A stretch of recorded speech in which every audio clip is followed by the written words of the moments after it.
मित्रों नमस्कार। मैं हूं करण, अध्यक्ष राष्ट्र धारक दल। मित्रों, जब से इस दल का निर्माण हुआ है, राष्ट्र धारक दल का, और इसके 30 सूत्रीय एजेंडे हम लोगों ने तैयार किए हैं और जन जन तक पहुंचाना शुरू किया है। बराबर लोग हमको मिला करते हैं और हमसे ये बात कहा करते हैं कि आप मोदी जी का विरोध कर रहे हैं क्या, आप मोदी जी के अगेंस्ट ऐसा कुछ कर रहे हैं क्या, या क्यों आप ऐसा इन एजेंडों को उठा रहे हैं, इनकी बात ही आप क्यों कर रहे हैं। मोदी जी ने इतना सब कुछ किया है, वो आगे भी कर रहे हैं, करेंगे, सब कुछ कर देंगे। वो पूछा जाता है जब क्या किया है, तब वो कहते हैं राम जन्मभूमि बन गई। किसी ने सोचा था क्या बन सकता है? कैसा कैसा कितना बड़ा काम हो गया। तो मित्रों, राम जन्मभूमि पर मैं आपसे बताना चाहता हूं, कहना चाहता हूं, 34 साल इन्होंने रगड़ा राम जन्मभूमि के नाम पर, और इन 34 सालों में 15 साल इन्होंने केंद्र में सरकार बना के रखी है, अच्छे से पूरा कार्यकाल पूरा किया। कम से कम 100 बार अलग अलग राज्यों में इनकी सरकार बनी, कई राज्यों में लगातार 30 साल से सरकार है इनकी। अब जाकर के राम जन्मभूमि के पक्ष में निर्णय आया, वो भी सुप्रीम कोर्ट के माध्यम से। एक बार भी इन्होंने विधेयक लाने का प्रयास नहीं किया।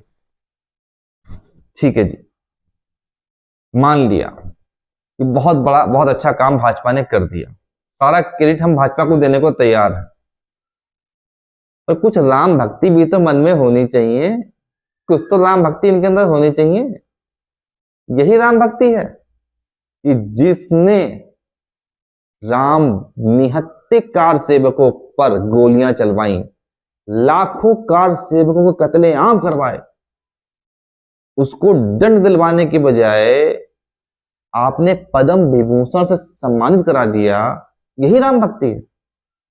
ये राम भक्ति नहीं हो सकती, ये कोई राम भक्त कर ही नहीं सकता। तो ये नकली राम भक्त हैं। एक और उदाहरण देते हैं हम। भाजपा से जब भी पूछा जाता है कि 1990 में हुआ नरसंहार अयोध्या में, उसको नरसंहार घोषित क्यों नहीं किया जाता है, तो इनका जवाब होता है कि 1990 में अयोध्या में हुआ कार सेवकों का नरसंहार था ही नहीं, उसमें तो केवल 50 लोग मारे गए थे। अभी भी ऐसे तमाम लोग जिंदा हैं जिन्होंने अपनी आंखों से हजारों लाशें देखी, सरयू पटी हुई थी लाशों से, कार सेवकों की लाशों से, सड़कों पे खून की नदियां बह रही थी। और ये महाशय कहते हैं, भाजपा के नेता और कांग्रेस के नेता, ये सारे नेता कहते हैं कि केवल 50 लोग मारे गए थे, वो नरसंहार नहीं था।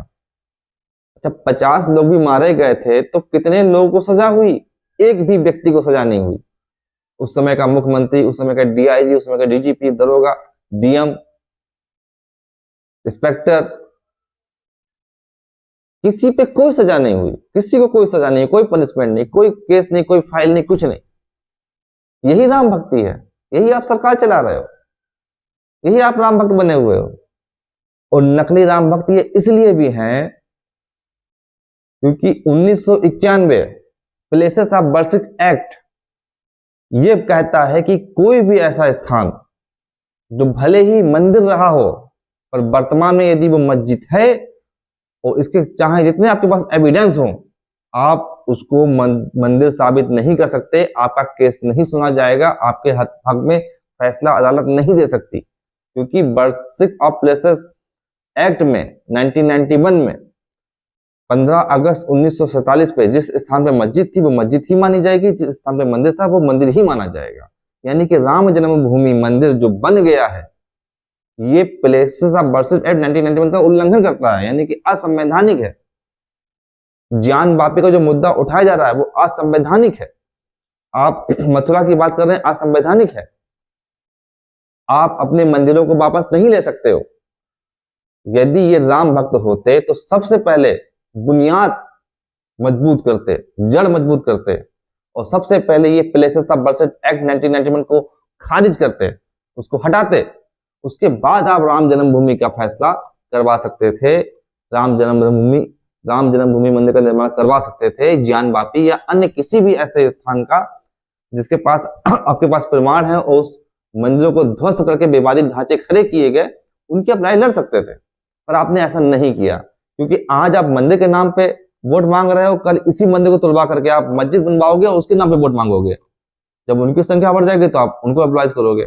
इसलिए आप प्लेसेस ऑफ वर्शिप एक्ट ये खत्म नहीं कर रहे हैं, और बल्कि नरसिंह राव पूर्व प्रधानमंत्री जिन्होंने इस तरह के एक्ट बनाए, 1991 places of worship act, minority commission act 1992 में बनाया, वक्फ बोर्ड अधिनियम 1995 में इन्होंने उसको बहुत पावरफुल कर दिया कि वो किसी भी संपत्ति पे हाथ रख दे वो संपत्ति उसी की हो जाएगी, कोई उस पर क्लेम ही नहीं कर सकता, कोई उस पर का मुकदमा ही अदालत में, न्यायालय, सर्वोच्च न्यायालय में उसका मुकदमा ही नहीं लड़ा जाएगा। इतनी पावर दे दी उस व्यक्ति ने, नरसिंह राव जी ने। उसको आपने भारत रत्न से सम्मानित कर दिया मोदी सरकार ने। यानी कि आपकी श्रद्धा, आपकी भक्ति राम के प्रति नहीं है।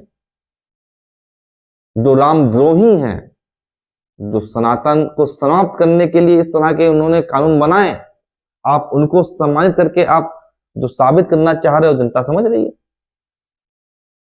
तो इसलिए देशवासियों को, बहुसंख्यक समाज को अपना भला और अपना बुरा अब स्वयं समझना होगा, और इन दोनों में अंतर समझना होगा और निर्णय लेना होगा।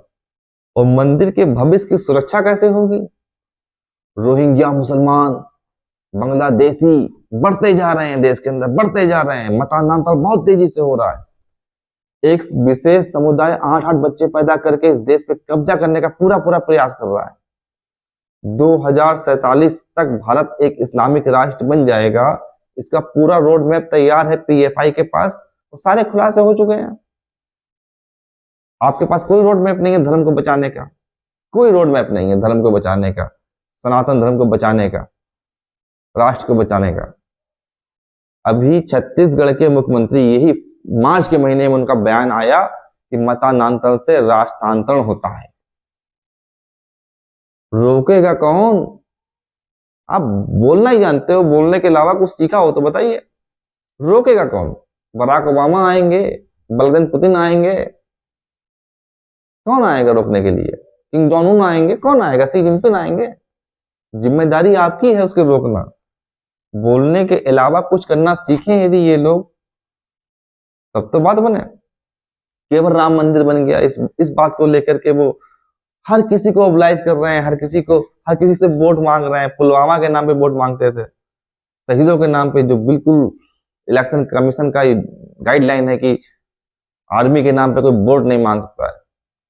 ऐसे तो तमाम से हमारे आर्मी ऑफिसर हैं जो आज राजनीति में, उन्होंने कभी वोट नहीं मांगा अपने शौर्य के नाम पे, अपनी वीरता के नाम पर। आप जो कभी आर्मी में गए नहीं, आप उनके नाम पे वोट मांग रहे हो, अब राम मंदिर के नाम पे वोट मांग रहे हैं। मित्रों, इसीलिए राष्ट्र धारक दल का गठन हुआ, और आप सबको राष्ट्र धारक दल के 30 सूत्रीय एजेंडों को पढ़ना चाहिए और गहनता से अपनी आत्मा से पूछना चाहिए, अपने आप से पूछना चाहिए कि एजेंडे लागू होना आवश्यक है या नहीं है। यदि कोई व्यक्ति इसका संघर्ष कर रहा है, कोई संगठन, कोई दल, क्योंकि राष्ट्र धारक दल एकमात्र ऐसा राजनीतिक दल है जिसके पास इस तरह के एजेंडे हैं। कोई एक भी राजनीतिक दल ऐसा नहीं है जो इन एजेंडों को लेके चल रहा हो। एक भी आपके पास सांसद नहीं है ऐसा, एक भी ऐसा विधायक नहीं है जो इन एजेंडों को संसद के अंदर या विधानसभा के अंदर प्रमुखता से, पूरी ताकत से उठाता हो।